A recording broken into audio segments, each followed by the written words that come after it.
Hello, আসসালামু আলাইকুম guys.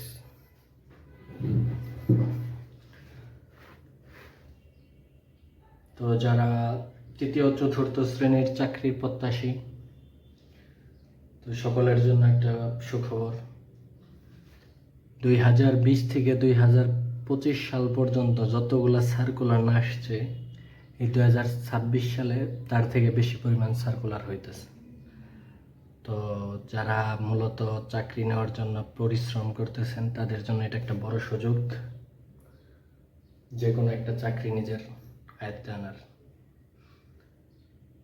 বাজারে কয়েক পাবলিকেশনসের বই পাওয়া যায় রিটার্নের জন্য, এমসিকিউর জন্য। তো আমার মতামত হচ্ছে, যারা চাকরি করতে চান বা চাকরি প্রিপারেশন নিতেছেন, আগে হচ্ছে আপনার বই সিলেকশন খুবই গুরুত্বপূর্ণ। যেমন আমার সামনে এখন দেখেন সেলফ প্রিপারেশনের একটা বই আছে। তো এই পাবলিকেশনসের মোটামুটি বই খারাপ না, আমি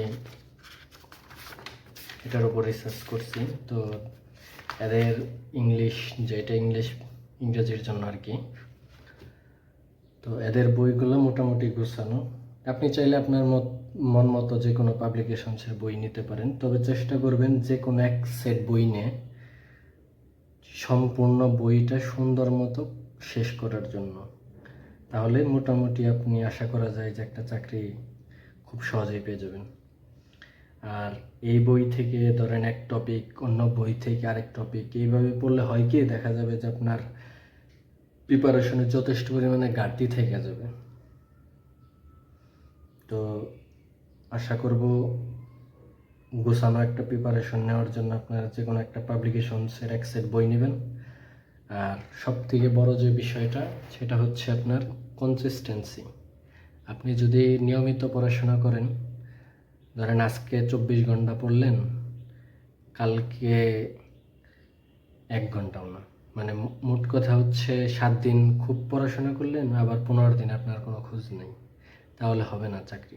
চাকরির পরীক্ষার ক্ষেত্রে বা যে কোনো প্রতিযোগিতামূলক পরীক্ষার ক্ষেত্রে আপনারা যদি সফল হতে চান, সেক্ষেত্রে আমার মতে আপনারা প্রত্যেক দিন মিনিমাম হইলেও 3 ঘন্টা করে সময় দেন বইয়ের পিছনে।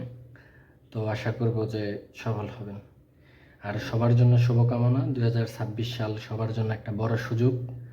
নতুন সরকার, আর তার মধ্যে নতুন পে স্কেল। আশা করব যে সবাই এই সুযোগটাকে কাজে লাগাবেন। ধন্যবাদ।